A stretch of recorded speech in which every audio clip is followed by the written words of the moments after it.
Buenas tardes, tengan todas y todos. Les damos la bienvenida a este nuevo programa de Café Digital, el segundo del año, un espacio creado para conversar sobre temas relacionados con las tecnologías de información y comunicación, telecomunicaciones y la revolución digital. Mi nombre es Alejandro Amador y soy investigador y coordinador del PROSIC, el programa Sociedad de la Información y el Conocimiento de la Universidad de Costa Rica.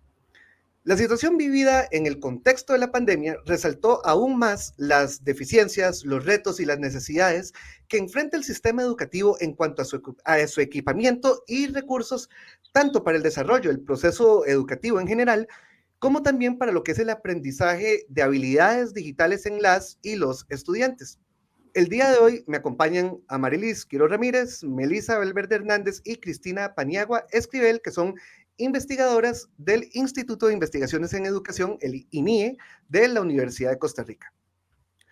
Amarilis, Melisa y Cristina colaboraron con el PROSIC para nuestro informe hacia la sociedad de la información y el conocimiento 2022 con el capítulo Desafíos en el desarrollo de infraestructura de tecnologías digitales en centros educativos públicos.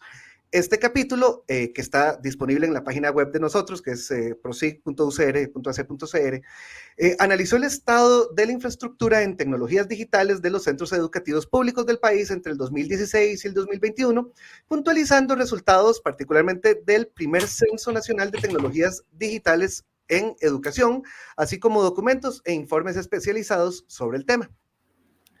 Amarilis Quiro Ramírez es licenciada en Psicología en la Universidad de Costa Rica, con estudios doctorales en Psicología en la Facultad de Psicología y Ciencias de Educación de la Universidad de Lieja, en Bélgica. Además, posee una maestría académica en investigación psicológica en la Universidad de Costa Rica.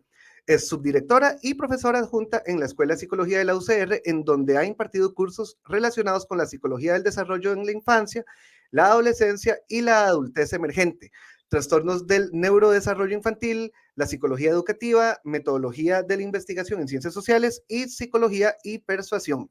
De igual manera, es investigadora principal en el Instituto de Investigaciones en Educación, en el INIE, en donde estudia temas relacionados con las tecnologías digitales e investigadora asociada en proyectos de Instituto de Investigaciones Psicológicas de la Universidad de Costa Rica. Melissa es profesional en el área de estadística y de ciencias actuariales de la UCR, además de que se encuentra pues finalizando una maestría en estadística de la misma universidad.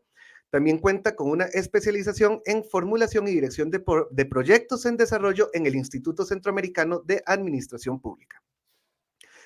En el INIE colabora en lo referente a análisis cuantitativo y mixto en los proyectos de investigación, así como en la elaboración de estadísticas e indicadores educativos. Finalmente, Cristina es licenciada en psicología y es estudiante de la licenciatura en docencia universitaria, además de ser egresada de maestría en ciencias cognitivas de la UCR. Es docente en secundaria y en universidades tanto públicas como privadas, en cursos de investigación y desarrollo en la primera infancia, así como investigadora y consultora, en este mismo tema.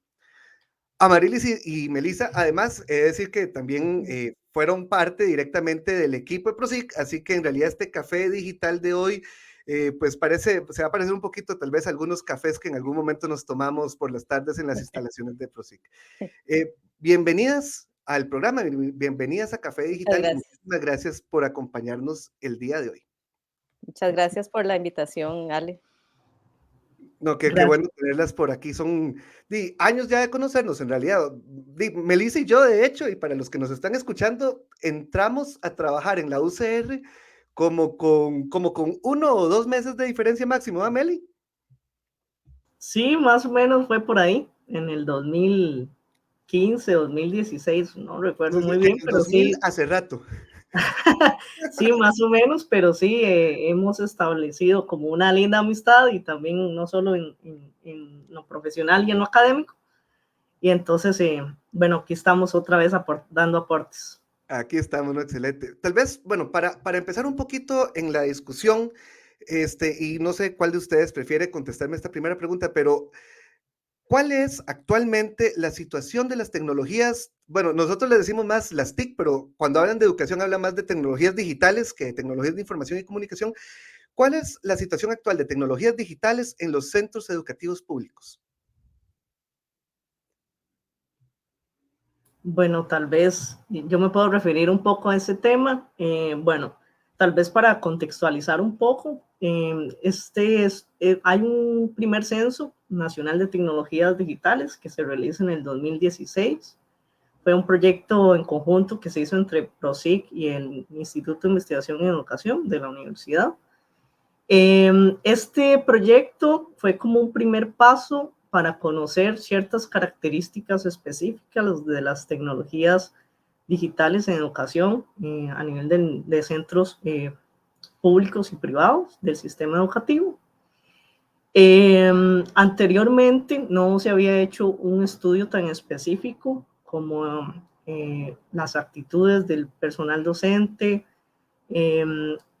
también la población estudiantil y también conocer la infraestructura de acceso y tenencia de algunos dispositivos de tecnología en centros educativos.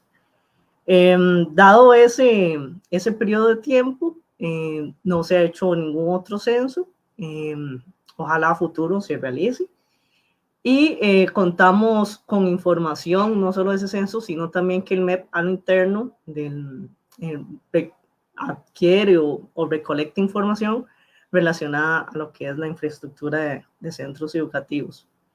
Creo que del 2016 a hoy tenemos el evento mundial de la pandemia.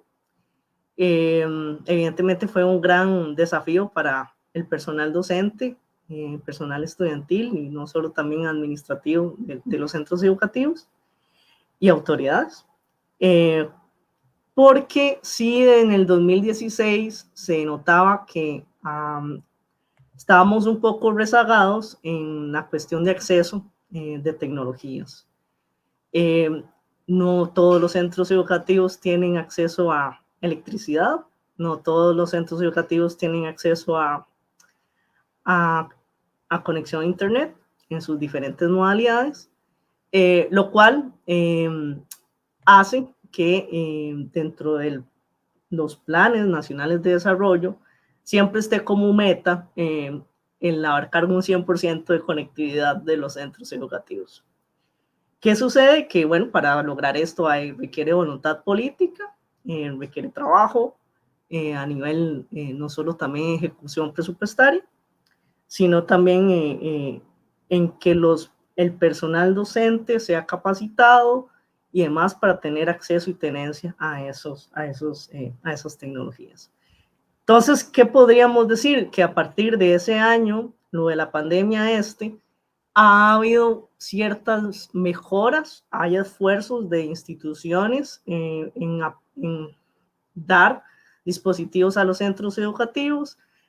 Hay algunos programas de formación para docentes. Después de la pandemia, creo que eso sí hubo un aumento importante en lo que fueron capacitaciones y demás.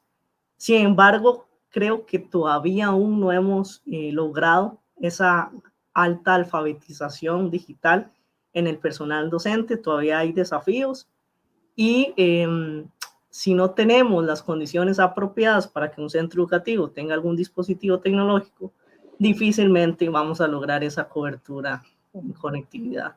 Entonces, a hoy, uno ve los indicadores y estadísticas de tenencias de computadoras, de tenencia de tablets, se ve totalmente constante, no hay mayores aumentos ni crecimientos como tal. Entonces, creo que es todo un reto, todo un desafío. Esto está como parte de la ruta de educación del actual gobierno. Entonces, el cómo se hacerlo, cómo realizarlo, creo que también es una de las cosas que nos llama a la situación actual, ¿verdad? Existen esfuerzos, pero sí, en general, respondiendo a tu pregunta, estamos un poco estancados en lo que es el crecimiento de tecnologías en el país y todavía llenos de desafíos y retos a nivel de infraestructura. Claro, no, y quién iba a pensar, ¿verdad? Y recuerdo cuando se estaba empezando con el trabajo de este primer censo, ¿quién iba a pensar que cuando se entró en este tema y después, unos años después, iba a venir la pandemia e iba a dejar como tan en evidencia estas necesidades? ¿Y cómo se encuentra? Que a nivel general hay atrasos, sin embargo, supongo, Amarilis, hay distintas zonas, por supuesto, supongo que zonas rurales, etcétera. No, el acceso no es igual en todos los centros educativos, hay situaciones más complejas que otras. Sí, bueno, buenas tardes primero. Disculpen, tal vez no se notó o sí se notó, me sacó el internet a propósito de conectividad, pero ya estoy acá. Efectivamente, pues una de las variables de relevancia con las que trabajamos fue justamente las zonas, ¿verdad? Lo urbano, lo rural, zona vulnerable o no vulnerable, mucho articulado desde las 27 direcciones regionales del país. Es a partir de ahí de donde se extrajeron los datos. Y sí, bueno, primero, desde lo que estaba destacando Meli, digamos, hablar no solo de acceso o accesibilidad, sino también tenencia, y ya después ese salto al uso y a la apropiación, lo menciono ahorita porque parece que es muy relevante, y lo es muy relevante cuando hablamos de las distinciones que pueden haber en diferentes zonas, ¿verdad?, del país. Porque no es solo el acceso lo que importa, el porcentaje o la estadística de acceso que haya a las tecnologías digitales y a la infraestructura necesaria para ello, sino también a las posibilidades de un uso, ¿verdad? Y un uso quiere decir que se sepa manipular adecuadamente de acuerdo a las necesidades y a las características de una tarea dada, y además una apropiación, ¿verdad? Que es cómo se generaliza todo esto en las prácticas pedagógicas y en la vida cotidiana.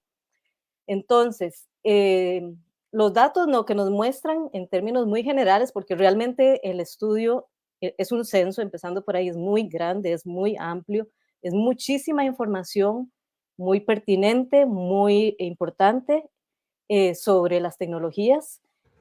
Uno de los aspectos que nos demuestra es que efectivamente hay un mayor porcentaje de conectividad en zona urbana que en zona rural, lo cual creo que, Sí, es lo digamos, esperable, digamos, no cambia mucho no el sorprende. esquema de lo que se ha hablado, exacto, no sorprende en demasía de lo que se ha venido hablando desde años atrás, ¿verdad? Que se empieza a instalar las tecnologías en lo que es la educación propiamente, pero también particularmente en términos de a qué se accede, ahora sí, a qué se accede en las escuelas, en los colegios, en términos de infraestructura, ¿verdad? Y ahí las evaluaciones que se hicieron, los seguimientos que se hicieron es tecnologías en términos muy generales, no solo Ujú. computadora, no solo el acceso a Internet, sino otros múltiples accesos posibles como, por ejemplo, acceso a un proyector en un aula o en una institución en general, acceso a otro equipamiento necesario como escáner, como impresora, ¿verdad? Y eso a nivel país. Y efectivamente, bueno, sí sorprende que en general no mucho de la infraestructura existente se utiliza justamente dentro de lo que es estrategias pedagógicas, es decir, para lo que es procesos de enseñanza y aprendizaje en las diferentes poblaciones. Es decir, puede haber eventualmente un acceso a las herramientas, pero no necesariamente se saben usar para, para enseñar o para aprender. Desde ambos lados, ¿verdad? Siempre tenemos que verlo desde el lado de quienes enseñan y de quienes aprenden.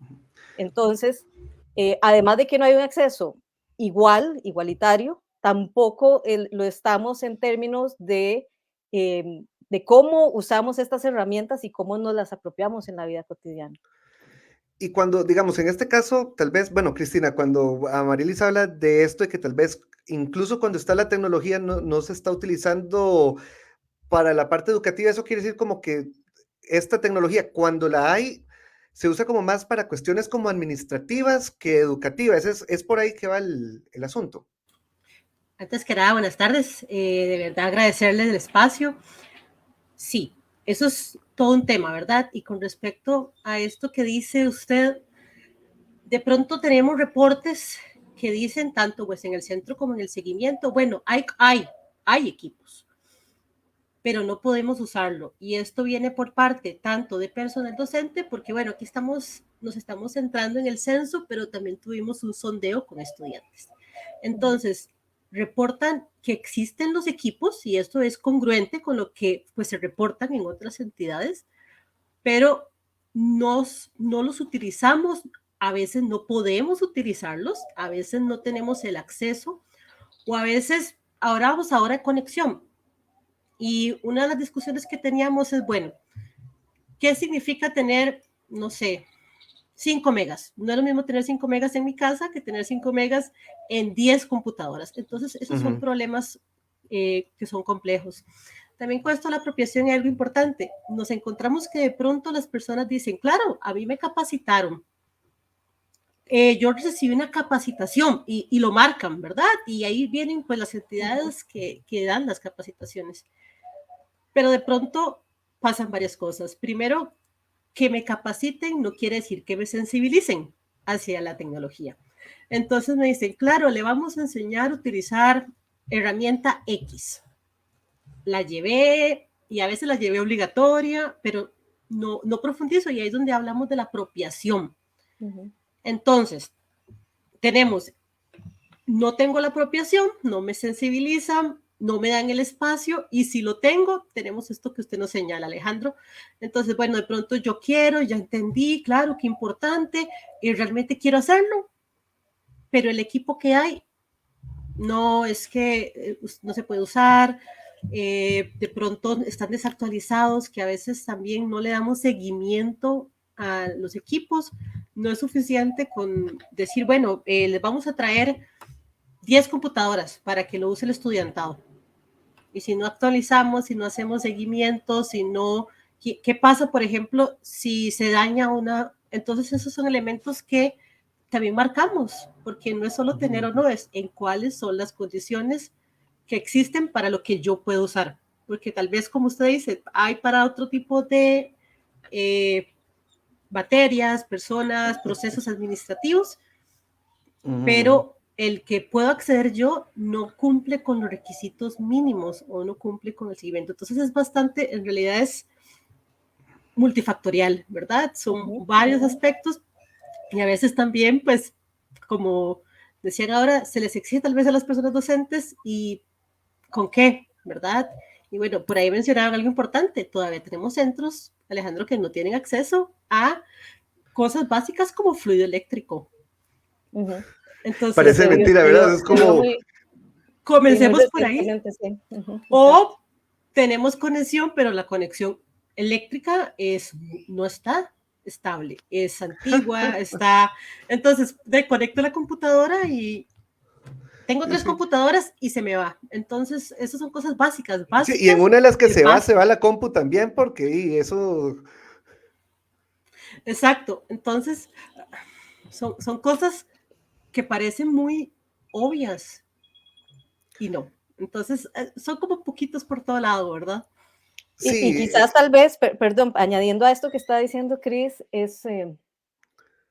también está el otro tema que tiene que ver con la actitud, ¿verdad? Que tal vez no hemos hablado tanto de eso, pero que eventualmente tal vez no tenés esas condiciones prioritarias necesarias, ni tampoco una actitud receptiva o abierta hacia el aprendizaje o hacia el uso.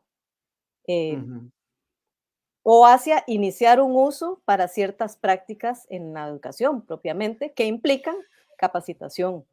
Y quizás esa hacer un resistencia al señalamiento cambio, sobre, ¿verdad? puede ser eso, o pueden haber múltiples factores, ¿verdad? Inclusive que tengan que ver con las jornadas de trabajo propiamente de los docentes, ¿verdad? Con motivación hacia el trabajo propiamente. Pueden haber muchísimas variables relacionadas a ello, pero que definitivamente inciden con la forma en la que esto se generaliza o se usa en la vida cotidiana dentro de un espacio, de un aula, digámoslo así, o dentro de los espacios propiamente de la virtualidad. Que bueno, justamente la pandemia nos puso en evidencia la existencia también de miles de plataformas y posibilidades de uso que quizás no se estaban usando adecuadamente para los contenidos de un curso. Sí. O para la materia. Y como decíamos, todos nos hicimos expertos en Zoom después de la pandemia, ¿verdad? Más o menos, ¿verdad? Porque, unos más que otros. de pronto también se olvida. Pero ahora que mencionas casualmente, digamos, la pandemia, cayendo un poquito a todo ese contexto que se dio, ¿cuáles son los cambios que se observan, digamos, entre el 2017, entre toda esta época del censo y la actualidad, particularmente con todo lo que se dio con la pandemia, a nivel de esta infraestructura, digamos, de tecnologías a nivel de los colegios, bueno, del MEP, pues? Bueno, Sí, tal vez ahí yo, bueno, haciendo consultas y viendo si hay un aumento en el número de dispositivos por estudiante, ya sea a nivel del primer ciclo, segundo ciclo y nivel diversificado. Evidentemente se tenía que tener un acceso casi como inmediato para poder recibir una clase para el estudiantado. Igual sé que hubo esfuerzos del personal docente y también de autoridades de los centros educativos para tener también una modalidad de material impreso, ¿verdad? O de las guías autónomas y demás. Creo que también fue como un reto para ellos. Y entonces sí se ve como ese aumento. Luego sí hay un aumento en capacitación, ¿verdad? Del personal docente, tal vez importante del 2016 a lo que se tenía el último dato. Tal vez una de las cosas, no diremos que graves, pero una de las cosas importantes donde el personal docente indicaba dónde se formaba en tecnologías era en el propio centro de estudios universitario, en el cual había llevado su carrera docente, ¿verdad? Entonces es como complicado porque no necesariamente el currículum de una carrera profesional decente se centra meramente en el uso de tecnología.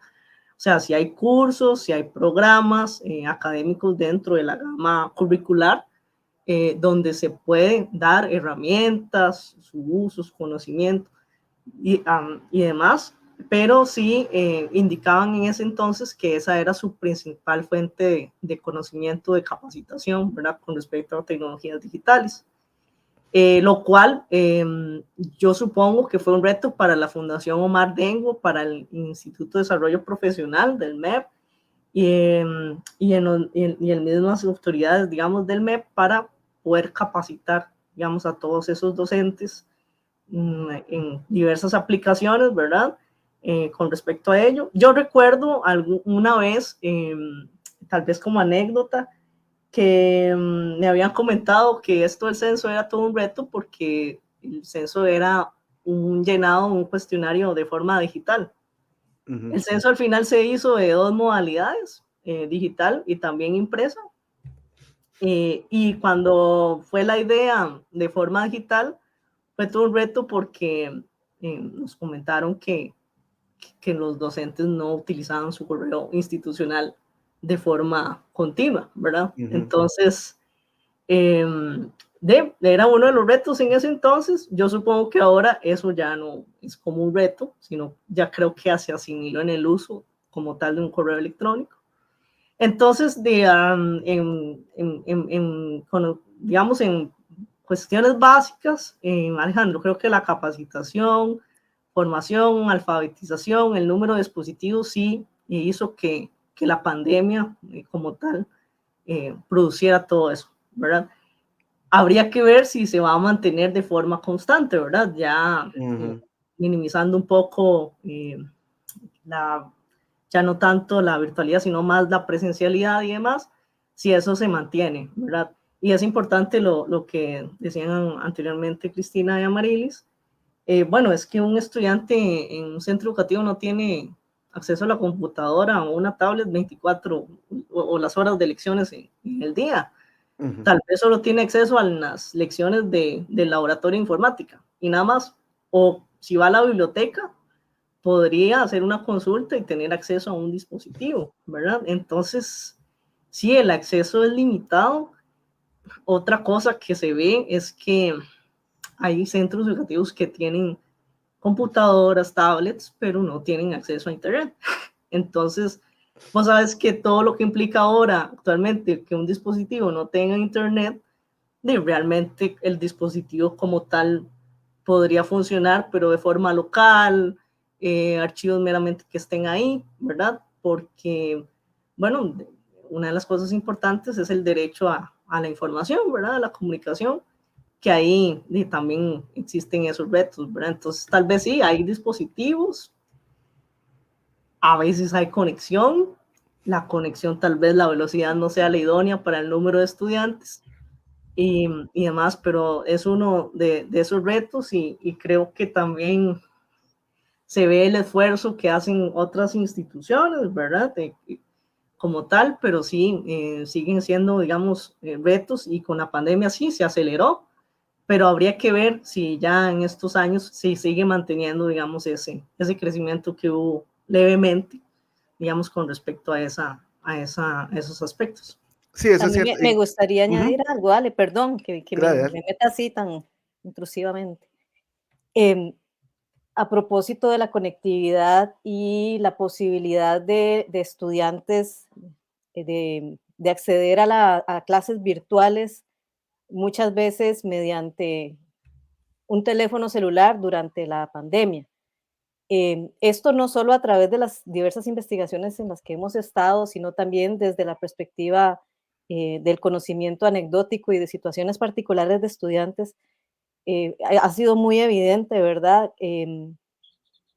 Casi que y muy recurrente la mención general a que en la virtualidad se vuelve una figura muy, o sea, no lo mencionan de esa manera, lo estoy infiriendo, pero la figura docente se vuelve relevante para ciertos tipos de conocimientos y de aprendizajes.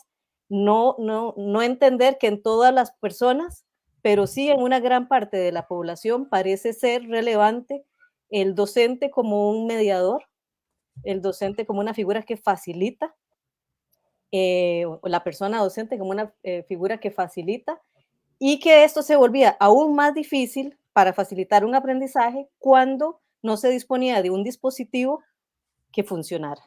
Entonces, si el dispositivo no funcionaba bien y yo no tenía buena conectividad y me estaban dando una clase virtual, de casi que era mejor rendirse y decir, no, mejor me voy a hacer otra cosa, ¿verdad? Ujú. Esto durante un periodo en el que estábamos sumamente sumidos en una situación de mucho estrés, de mucha ansiedad, en que muchas personas estaban realmente agobiadas por el encierro, ¿verdad? Y que entonces hizo que mucha gente diga, y que tal vez ustedes lo han escuchado, no, yo no aprendí nada, yo siento que no aprendí nada. Y algunos estudiantes mencionaron, prefiero volver a repetir el año.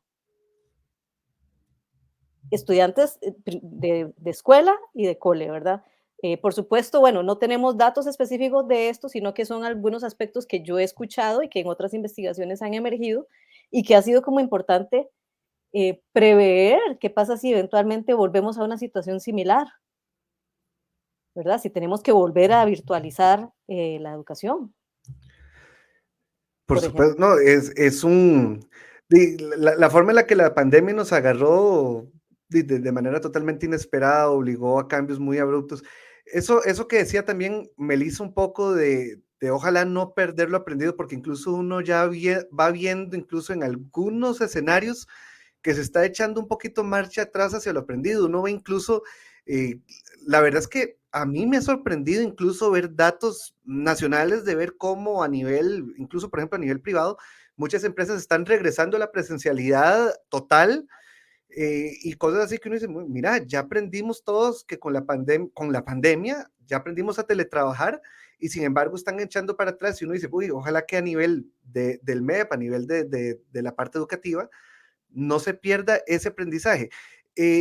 Mencionaban, digamos, dentro de lo que ustedes comentaban ahora, que hay esfuerzos que no son tal vez con el nivel de impacto que uno quisiera o con la velocidad que uno quisiera tal vez, pero que hay esfuerzos en esta línea de toda esta parte de infraestructura digital. En ese sentido, tal vez, bueno, Cristina, ¿qué instituciones son las que están teniendo como una mayor, qué instituciones o programas también, supongo, están teniendo un mayor involucramiento en todos estos procesos de fortalecer toda esta parte digital, digamos, a nivel del MEP? Ok. En lo que hemos encontrado, bueno, tenemos de hecho hay esfuerzos públicos, esfuerzos privados, esfuerzos público-privados. que resalten, ¿verdad? Digamos, en esfuerzos, incluso en manejos presupuestarios, manejo, digamos, como incluso hasta de los nombres que podemos observar, ¿verdad? Tenemos, por ejemplo, de parte del ministerio directamente la Dirección de Recursos Tecnológicos, que de hecho a la actualidad todavía tenemos recursos que son realmente bastante valiosos, producciones que se hicieron para tratar de apoyar los procesos durante la pandemia que todavía son vigentes. Entonces, definitivamente hay bastante material y trataron de abarcar pues distintos procesos tecnológicos. Una de las cosas que usted decía al inicio es que hablamos de tecnología digital y no tanto de TICs, ¿verdad? Porque las TIC refieren a cualquier tecnología que implique comunicación. Por eso es que especificamos tecnologías digitales. Sin embargo, aquí puedo hablar de TIC también, porque también hubo esfuerzos por medios televisivos, esfuerzos de radio. Entonces, definitivamente, en su momento y todavía hay pues producción de buena calidad. Tenemos por ahí también lo que es Sutel Fonatel, que sobre todo la parte pues educativa no es lo único que abarcan, ¿verdad? Sin embargo, sí tienen pues sus programas. De hecho, como algo interesante, han habido algunos enfoques, por ejemplo, en fortalecer educación para personas adultas con SINDEAS, que a veces también es una población que muchas veces pensamos, y con mucha validez, mucho valor, en las poblaciones de primera infancia, de infancia en general y adolescencia, pero bueno, también hay que pensar en la población adulta que está dentro del MEP y pues los esfuerzos que se trabajan en la unión que tiene la FOD, ¿verdad? Que mencionó ya la compañera Melissa, que igual de la mano con el MEP.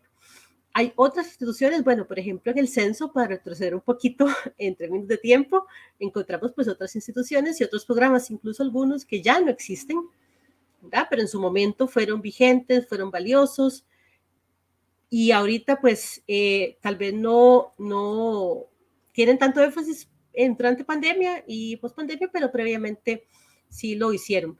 Me llama la atención lo que decía usted ahora con respecto a volver atrás, ¿verdad? Con la parte de la tecnología, y eso lo vemos tanto yo lo veo tanto en términos de educación superior como en educación general, primaria y secundaria, ¿verdad? Que parece que hay cosas que se nos olvidan que funcionaron, por un lado. O por otro, también de pronto hay cosas que yo digo, bueno, no aprendimos, ¿verdad? Ahora, Andrés les mencionaba las clases virtuales.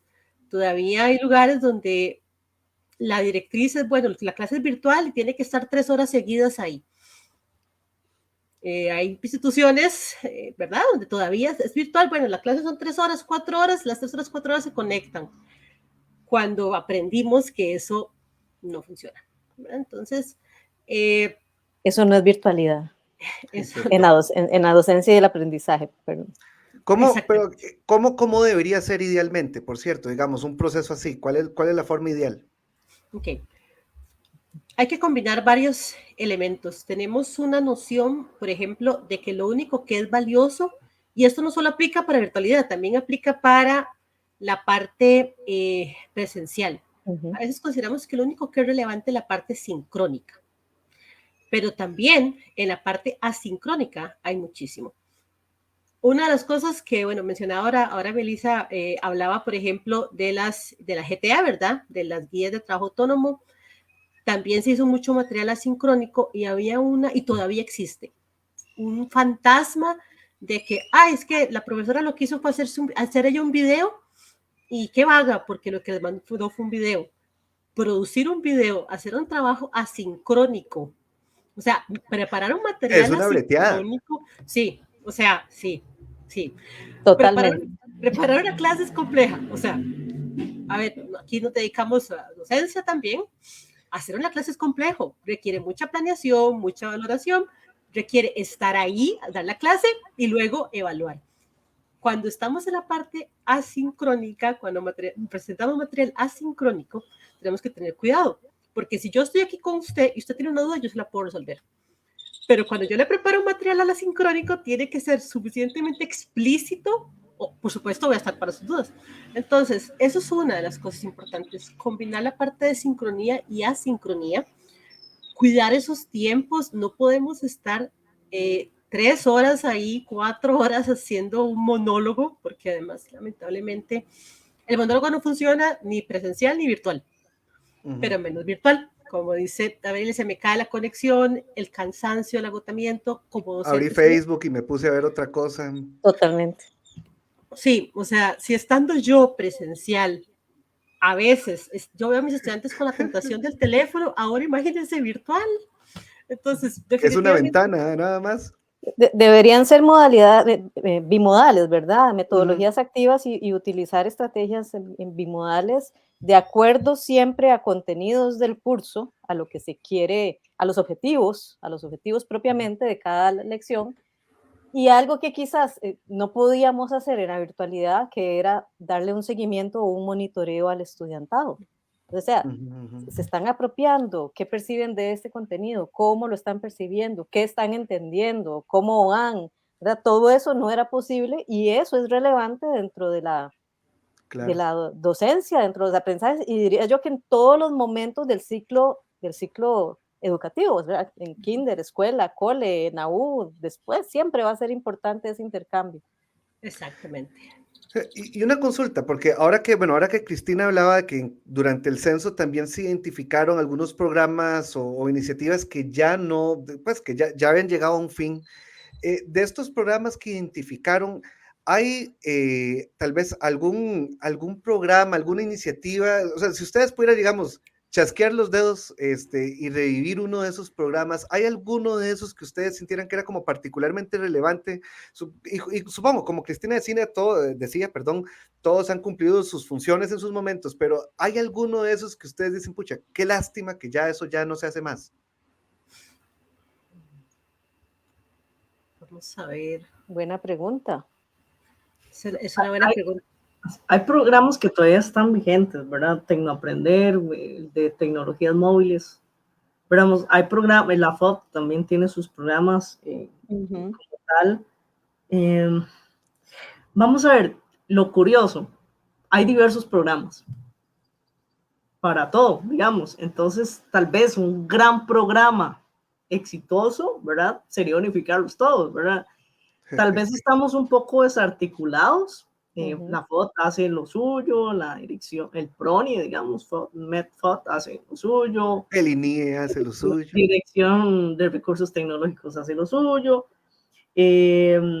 Lo que hace Sonatel con la red del Bicentenario, ¿verdad? Y hogares conectados y demás, donde también, o centros también públicos para conectar dispositivos. Y también son otros programas, ¿verdad? Cada uno tiene su objetivo diferente, ¿verdad? Como tal. Entonces es como complicado indicar cuál es el programa exitoso, ¿verdad? ¿De qué pasa? No te podemos decir acá porque para decirlo eso tenemos que hacer evaluaciones. Sí, claro, yo decía así como a ojo de buen cubero, si había tal vez como alguna cosa que les había resaltado, que han dicho, mira, qué interesante que estén haciendo esto, o alguna cosa así como particular, tal vez. Sí, tal vez ahí hay unos programas que se pueden lograr, ¿verdad? Creo que el Programa Nacional de Tecnologías Digitales es uno de los que más había cobertura a nivel de centros educativos y demás, pero así como decir cuál es el exitoso, no lo podríamos decir porque ni siquiera hay una evaluación como tal. Y si existiese una evaluación, sería bueno como divulgarla, ¿verdad? Bueno, el impacto que ha habido no solo en el personal docente, también... Y es que qué complejo también que es cuando uno piensa, es que incluso uno piensa en otro tipo de instituciones y ¿cómo decirlo? Lo atomizado que está, digamos, muchas cosas dentro del MEP, ¿verdad? La cantidad, por ejemplo, de escuelitas unidocentes que hay, una cosita aquí, es mucho más complejo, digamos, el lograr articular programas también, ¿verdad? Por esas características geográficas que tiene el MEP. Yo recuerdo que no me acuerdo, yo en algún momento les acompañé, no sé si fue con Melissa, cuando iban a las distintas... ¿Cómo es que se divide el MEP? Como el MEP de Punta Arenas. Direcciones regionales. Las direcciones regionales. Eso, a las distintas direcciones regionales, a sensibilizar el censo cuando estaban en esas etapas iniciales. Y son un montón de microrealidades, por así decir, que se viven en cada región, en cada cantón, es muy, muy, muy complejo.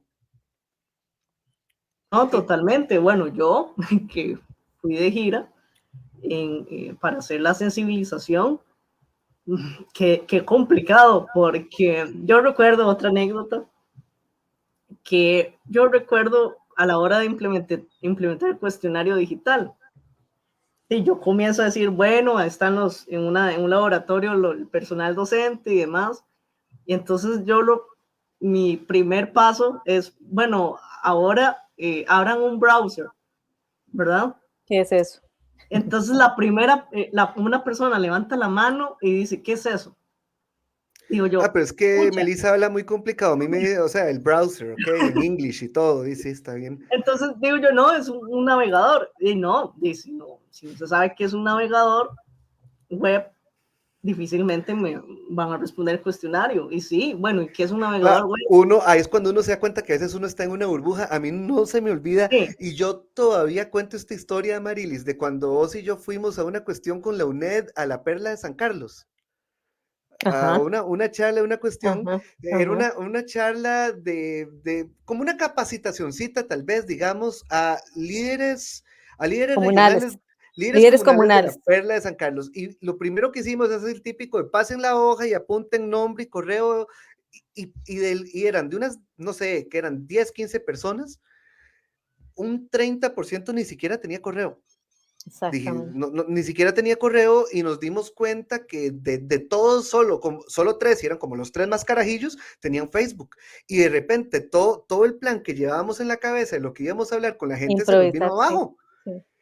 Sí, porque era mucho hablar sobre estrategias para lograr comunicar la producción y la venta de productos en las zonas, ¿verdad? Era mucho del desarrollo de productos y cómo lograr hacer que se divulgara esto. Y nos dimos cuenta que había que volver como a cuestiones de la comunicación tradicional, ¿verdad?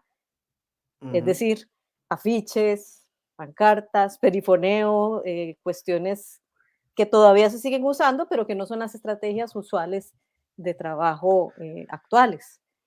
Y sí, efectivamente, bueno, el recurso del mail, digamos, por ejemplo, nosotros en la Universidad de Costa Rica pudimos identificar que muchos estudiantes no usaban el mail institucional justamente al inicio de la pandemia, cuando teníamos que comunicarnos con ellos para decirles, vean, las clases van a ser virtuales y no teníamos formas de acceder a ellos porque no teníamos, o sea, porque no usaban esos mails, solamente usaban el personal.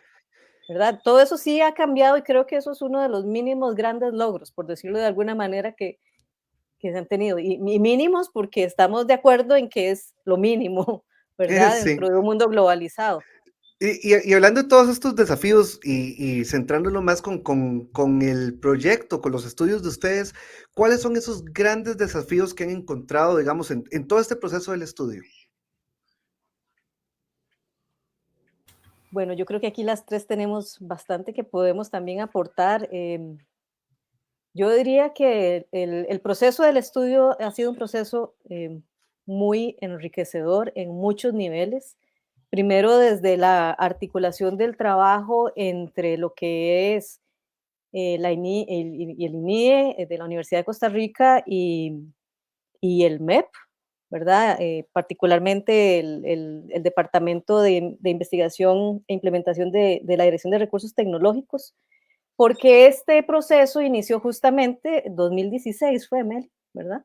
Antes del 2016, o sea, ya son bastantes años de continuidad de trabajo con un censo, o sea, nada más y nada menos que un censo, o sea, totalidad de la población del país a nivel de educación, ¿verdad? Y, y eso ha sido muy, muy enriquecedor dentro de los procesos. Además, con una continuidad, porque le estamos dando una continuidad en la actualidad con otra investigación que se está empezando a desarrollar para darle seguimiento al uso que se hace de estas tecnologías. Quizás este valor de la perdurabilidad en el trabajo de la investigación ha sido quizás uno de los desafíos y limitantes también, porque tal vez se ha trasladado mucho a lo largo del tiempo el desarrollo de la investigación y su culminación en la publicación de 7 grandes elementos que le llamamos fascículos, que estamos concluyéndolos en este momento, y que comunican diferentes temáticas. Me permito leer algunas aquí que tengo cerca. Bueno, el censo en cifras, que es el que da pie a esta publicación del capítulo. del capítulo del POSIC. Tenencia, uso y acceso y apropiación de las tecnologías, competencias digitales, actitudes y desarrollo del personal docente, técnico administrativo, administrativo docente y profesional del MEP, personas educadoras y aprendizaje digital, uso y acceso y apropiación de tecnologías en centros privados y en estudiantado. Esto pues es, bueno, y también en estudiantes de primaria y de secundaria. Esto ha sido muy relevante porque si hay algo que nos hemos dado cuenta es que todo esto que se pudo monitorear, se le tiene que dar algún tipo de seguimiento. Y entonces hay una continuidad previsible que va a ser a través de la creación de un sistema de indicadores que permita medir justamente cómo se están usando estas tecnologías. Entonces hay aprendizajes también de este mismo proceso. Claro. No solo un desafío, ¿verdad? Sino diría yo que hay aprendizajes. Desafíos, pues los propios, creo yo, de un país y del sistema público que están vinculados propiamente con la burocracia, probablemente, ¿verdad? Que también ha hecho que sea difícil, digamos, el ir y venir de cartas, la organización, la logística, para un censo y para lo que implica un censo, esto es importante. Yo no sé si ustedes quisieran apuntar algún otro elemento ahí que sea relevante o pertinente al respecto. Tal vez, bueno, yo algo muy concreto. Bueno, existe a finales del 2021 la política para el aprovechamiento de las tecnologías digitales en educación. Desafío, aplicar la política. Como tal, me parece que si ya existe una política, ¿por qué no implementarla de una vez? Bueno, está el otro valor agregado, que es el Marco Nacional de Cualificaciones en Carreras de Educación. Ahí explícitamente da como algunas pautas de cuál sería el perfil docente idóneo, ¿verdad?, para el sistema educativo actual, y inherentemente tiene que tener conocimiento y uso de tecnologías digitales para los procesos de enseñanza y aprendizaje. Entonces, como tal, aplicar el marco nacional de cualificaciones en esas carreras, eso es un reto no solo para la formación, sino también a nivel del Ministerio de Educación Pública cuando recluta docentes, digamos, en el sistema educativo. Claro. Entonces, eso es como los desafíos. Otro desafío que es un poco más ligado a mi formación, creo que el tener datos actualizados. Hay mucho dato meramente. Y qué complejo con el tamaño que tiene el MEP, ¿verdad? Lograr mantener actualizados esos datos. Sí, no, totalmente. El MEP, creo que la Fundación Omar Dengo, las direcciones específicas como tal que hemos mencionado, Sutel Fonatel, que también hace un esfuerzo de datos, ¿verdad?, con respecto al seguimiento de los programas. Hay mucho dato a nivel de infraestructura y conectividad. No hemos dado un paso a datos de actitud, de uso, de la aplicación como tal. Sí. Sigue siendo un segundo nivel todavía. Sí, es lo más difícil. Igual pasa con mucho de lo que hacemos a veces en PROSIC, de tiene o no tiene, es más fácil, ya meterse en esa parte cuesta más conseguir esos datos. Totalmente. Evaluaciones de impacto, creo que ya con 30 años más de 30 años implementando programas y proyectos y la inversión que se ha realizado a nivel económico y financiero, creo que es necesaria y urgente para saber cómo están esos programas como tal, y apelar a esos datos y a esa información, a la transparencia. Yo creo que la sociedad como tal tiene derecho a saber en qué se están invirtiendo esos fondos públicos. Sería bueno saber esos esfuerzos, alianzas públicas privadas también, que sean transparentes, que realmente los fondos estén llegando a sus objetivos establecidos. Entonces creo que, bueno, dentro de eso están esos desafíos y creo que a las autoridades correspondientes también un poco de realidad, ¿verdad? Esa meta en los planes nacionales de desarrollo, el 100% de conectividad, fibra óptica, vamos a ver, primero pongamos un techo, pupitres, pizarra, y después Sí, hay niveles en donde la situación es demasiado compleja, por supuesto. Sí. Y después llegamos a lo otro, ¿verdad? Ahora hay pruebas nacionales de forma digital, bueno, qué gran paso, me parece fenomenal, estupendo, pero la aplicación, pruebas con respecto a ver si tenemos las condiciones apropiadas, creo que es importante. Entonces hay un poco una infraestructura dosis de realidad, sí hay un poco de dosis de realidad donde vamos a ver, deberíamos como sentar un poco de cabeza, si existen las condiciones, fenomenal, y adelante. Digamos que una de las menos cosas que uno quiere es no ver avanzando, digamos, a un ministerio como tal. La OCDE, varios organismos internacionales, CEPAL, bueno, BID, lo que sea, digamos, esos organismos siempre hacen algunas recomendaciones. Entonces, tal vez aceptar las recomendaciones, ver qué se puede hacer, qué no, en qué podemos avanzar. La formación sigue siendo un tema en el personal docente, la alfabetización sigue siendo un tema. Vamos a ver, hay cuestiones de ciberseguridad, no hay conocimiento sobre ello, ¿verdad? Si entro a un sitio seguro o no, si esto es es complejo. real o sí. Es una noticia falsa o es algo que no es cierto. Ya ahí entramos a un nivel altísimo, digamos, de lo que es toda esa alfabetización, ¿verdad? Exactamente. Pero como el tema es infraestructura, sí, primero arreglemos eso, después podemos pensar en lo demás. Entonces, de mi parte, esos serían como los puntos importantes como desafíos que tenemos. Por cierto, aquí tengo un par de comentarios que nos está haciendo la gente que está aquí escuchando el programa en vivo. Tenemos, bueno, Rebeca Baglio, que dice que gracias por traer a discusión este importante tema, que es de urgencia nacional. Y aquí tenemos también una consulta, dice Denis León, dice, me pregunto si la educación digital es inclusiva desde el punto de vista cultural, particularmente pues en poblaciones indígenas me parece que se debería considerar. Dentro de los estudios del censo o esto, ¿se tomaron en cuenta aspectos, digamos, de población indígena? ¿Eso quedó por fuera? ¿Tienen algún dato respecto a este tipo de poblaciones?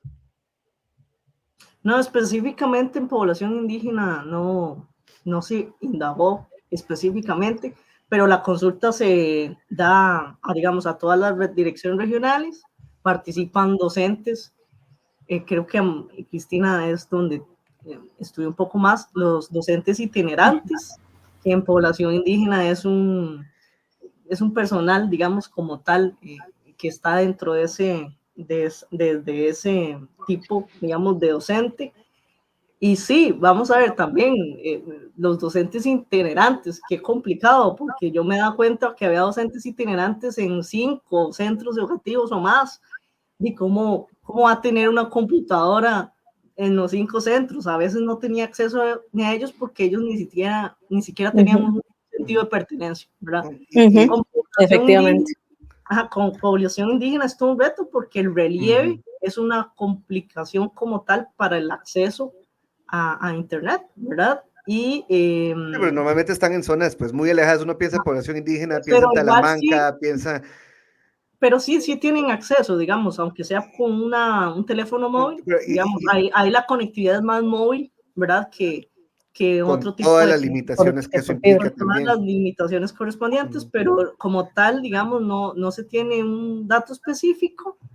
Y sí, la cuestión de inclusividad sigue siendo un reto, ¿verdad? Vamos a ver, las necesidades para alguien en educación especial o algún tipo de discapacidad, sigue siendo un reto, porque imagínate, no tenemos ni acceso a lo mínimo de llegar a alguien con una discapacidad visual, cognitiva o auditiva, planear toda una clase con respecto a eso a nivel digital, es todo un reto, ¿verdad? Entonces, yo diría que más que reto debe ser un horizonte, de verdad, porque sí debe ser algo que se piense y se formalice siempre desde todos los esquemas y planificaciones que deben haber, ¿verdad?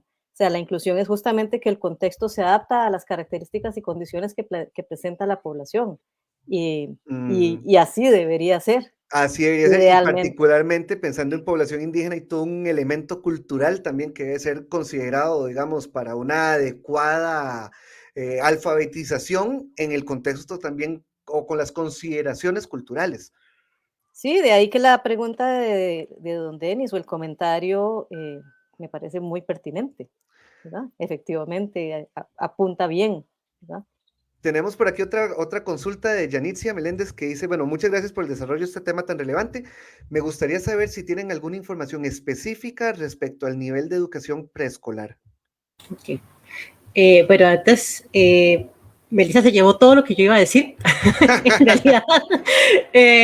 Pero bueno, no, justamente esto de, antes de contestarle a la compañera Yanitzia, ¿verdad? Le contesto un poquito al compañero Denis. Como bien dice Melissa, tenemos, al final no lo sacamos como un fascículo, pero sí hay un artículo que hicimos sobre población itinerante, porque justamente el personal docente itinerante es quien atiende muchos procesos de inclusividad en donde, bueno, tenemos problemas, como dice Melissa. No hay a veces ni siquiera para los docentes regulares, menos para una persona que tal vez llega una hora al centro educativo y tiene que correr a otro. Entonces, creo que uno de los retos, ¿verdad? También para ir amarrando los retos y luego darle respuesta al último comentario, es que a veces ponemos una barra de lo que consideramos que debe ser y seguimos esta burbuja que usted dice, Alejandro, nos pasa, ¿verdad? Nos pasa, tenemos una tendencia muy valle centralista, sobre todo San José, nos pasa a veces en la universidad también, lo vemos con nuestros estudiantes, yo tengo estudiantes, por un tiempo di lecciones en la sede de Occidente y las características de sede de Occidente son distintas a la sede de Rodrigo Facio. Para contextualizar, la sede Occidente implica San Ramón de la Juela y Grecia, Tacares, entonces son poblaciones distintas. A veces ponemos una barra, un mínimo, con lo que consideramos un mínimo, pero no ayudamos o no sabemos cómo hacer para ayudar a las personas a alcanzar ese punto. Y de pronto hay como como una fantasía de que las personas mágicamente van a decir, ay, lo único que tengo que hacer es querer. Hay una fantasía ahí de querer es poder, lo siento, es una frase muy fantasiosa.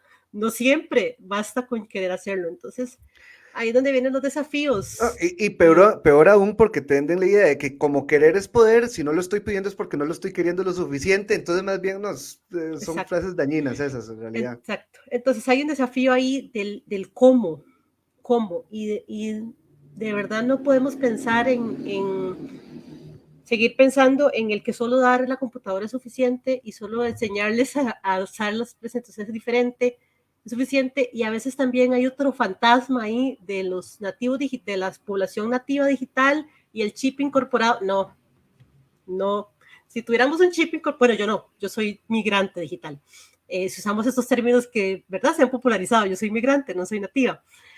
Pero hay una fantasía de, ay, es que ahora nacen con el chip. Si eso fuera así, no llegarían a las universidades, no llegarían a los centros educativos, pero haciendo referencia, por ejemplo, a preescolar. No. Entonces, a veces de pronto pensamos, no, de por sí ya tienen el chip, no necesitan aprender más de esto. Claro que sí, claro que lo necesitan. Y para pensar ahora un poco y tratar de responder un poco en preescolar, estos datos son complejos porque la situación en preescolares, bueno, hay una abismalidad, ¿verdad? Definitivamente en públicos y privados.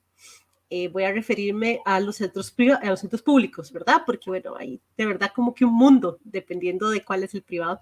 Pero en los centros públicos, por ejemplo, tenemos dos situaciones. Tenemos los centros públicos, los jardines de niños y niñas, que son anexos y los que son independientes. Entonces, a veces no tenemos acceso a tecnología, a veces, si acaso, el nivel de transición, si es anexo, tal vez y qué duro, pero así lo afirman algunas personas.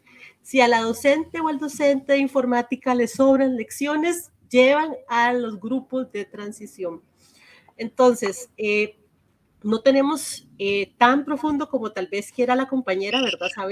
Sabemos que sí hay algunos desfases, sobre todo cuando lo pensamos en el paterno o interactivo 2, que es el nivel que está previo a transición, y transición es lo que está previo a primer grado. Esos niveles a veces nada.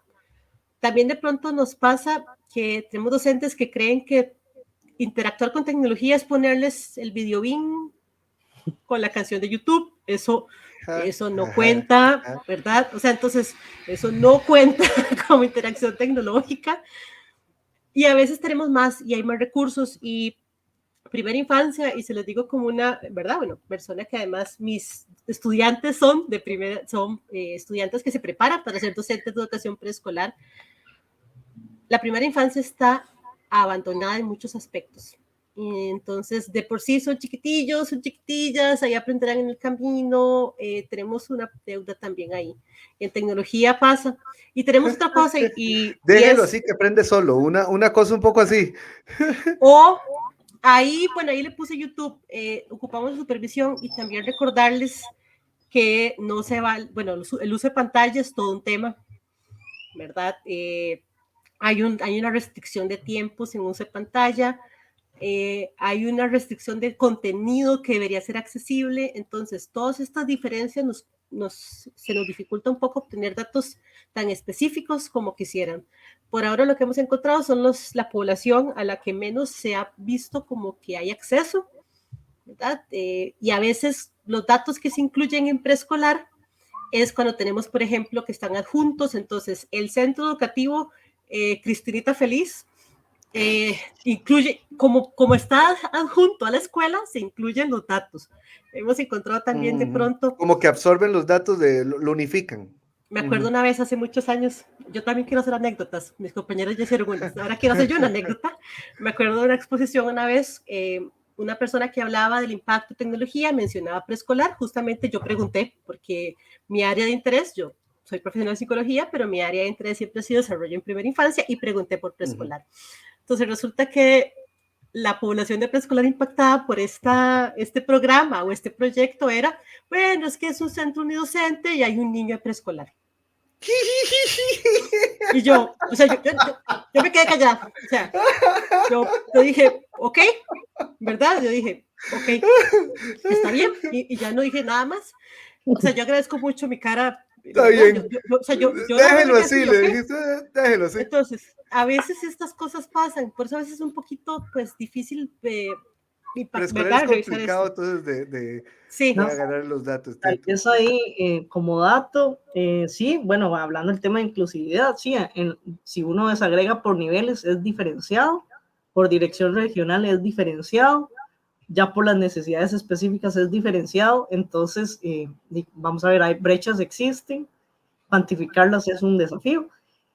Tal vez los centros educativos con mayor acceso y demás, los de diversificada en la modalidad técnica diurna, son los que tienen mayor ventaja y evidentemente, dado las especialidades técnicas que dan en esos centros, evidentemente tienen como un mayor, digamos, acceso a un laboratorio y a equipamiento extra, ¿verdad? Entonces, igual, lograrlo a todos los niveles sigue siendo un desafío. Sí, no, es definitivamente la importancia, o sea, las tecnologías, bueno, digitales, como dicen ustedes, o tecnologías de información y comunicación, son una herramienta importantísima para el desarrollo de la educación, pues a nivel de primaria y secundaria y universitaria también, solo que aquí hoy estamos en esta parte más como el MEP. Tal vez para ir cerrando el programa, porque ya llevamos 1 hora y si sigo más, me regañan en la ODI y me dicen que ya le dije que dure menos en los programas. Siempre me dicen que dure menos, siempre les digo que tienen 45 y siempre llego a la hora igual. Las cosas que somos 3. Es un estira y encoge siempre, pero ahí vamos, ahí vamos. Tal vez para ir cerrando, bueno, Amarilis, a nivel del INIE, ¿qué es lo que sigue en este momento en todo este tipo de investigaciones? Y además, muy importante, ¿dónde pueden las personas que nos están escuchando, dónde pueden acceder a los fascículos que ustedes mencionaban antes y a las demás investigaciones del INIE? Ok. Bueno, En este momento, y ya desde hace año y medio, 2 años atrás, hemos venido iniciando un proceso de investigación junto con los compañeros del MEP, ¿verdad? En alianza del convenio UCR-MEP, en la construcción de un proyecto de investigación que está relacionado justamente con el diseño de un sistema nacional de indicadores para medir las tecnologías digitales en estas poblaciones. Esa investigación tiene su proceso, ¿verdad? Es una investigación de 3, 4 años que requiere un proceso riguroso y amplio, y hemos estado trabajando en eso justamente para que sea una base o un modelo a seguir que tenga cierto paralelismo con indicadores internacionales, cierta comparabilidad con indicadores internacionales. Adicionalmente, bueno, les comentaba de 7 fascículos fascículos son publicaciones de acceso, digamos, muy abierto para todas las poblaciones en general. Estos fascículos están en proceso de publicación en la página del MEP, porque es con los compañeros del MEP que los estamos realizando. Aquí Melissa me pasó la aplicación, la estoy poniendo para los que tienen la versión en video, es mep.go.cr/censo-tecnologías/proyecto. Ahí están los comentarios del PROSIC, por si quieren también acceder a ese dato por ahí. Creo que se nos congeló Amarilis, ¿verdad, Meli? Sí, puede ser. Creo que Bueno, sí. tal vez seguir ahí. Bueno, el censo, ahí está la página, ahí se estará subiendo material de visualización de algunos datos próximamente. Igual en el repositorio del INIE, ahí están los informes finales del proyecto del censo y digamos, va a salir en su momento cuando finalice ese proyecto. Ahí están los informes. Igual hay otras temáticas, digamos, que otros colegas han abordado sobre este tema. Y también importante los artículos, digamos, que hemos hecho en producto de esta investigación. Cristina ha realizado, hemos realizado investigaciones en conjunto y también el capítulo de PROSIC, ¿verdad? Que sí, correcto. La cuña PROSIC, por supuesto, el capítulo del PROSIC, que también ese está en la página nuestra del PROSIC, prosic.ucr.ac.cr. No, más bien, muchísimas gracias. No sé, Cristina, ¿algún comentario final que te quede por ahí? Agradecerles, de verdad invitarles a pues que revisen, como dice el compañero, tanto el PROSIC, hablando de los artículos, pues están citados ahí en el documento del PROSIC, ¿verdad? Si no, con todo gusto, ¿verdad? Pueden escribirnos a cualquiera de las 3 en el repositorio del INIE, ¿verdad? En el Instituto de Investigaciones de Educación, estamos las 3 como investigadoras, ¿verdad? Pueden consultar a cualquiera de las 3. Y bueno, estamos definitivamente con las puertas abiertas a cualquier duda, consulta o comentario que tengan, porque una de las llamadas más importantes, y ya para cerrar, quiero que, digamos, como resaltar mucho lo importante que ha sido para el INIE y bueno, pero sí que en su momento también el trabajo en conjunto con las direcciones del MEP. Entonces, como bien decía Melissa, a veces nos falta sentarnos y contactarnos y abrirnos a, bueno, yo tengo esto y ustedes tienen esto, ¿verdad? A veces eso es un poquito complejo en temas de comunicación, pero bueno, estamos avanzando, estamos de verdad buscando más que entender el qué pasa, es cómo, hacia ahí vamos. A veces es un poco lento la investigación académica, pero sí estamos en total apertura y estamos realmente buscando, ¿verdad? Ir más allá de lo que hay, es lo primero que tenemos que hacer. Estamos tratando pues a aportar en el cómo. Entonces, más que bienvenidos y bienvenidas para, ¿verdad? Revisar lo que estemos haciendo y contactarnos en caso de que tengan cualquier duda. Muchísimas gracias. Agradecer una vez más la invitación en un tema tan importante, ojalá sea constante, ¿verdad? Como tal. Y no, a seguir igual, yo creo que uno como investigadora, el reto de estar viendo qué se está haciendo, el monitorear, el dar ese seguimiento, creo que también es parte, digamos, de nuestra cuestión académica, ¿verdad? Entonces, claro. Gracias por la invitación y ojalá haya sido un programa de provecho.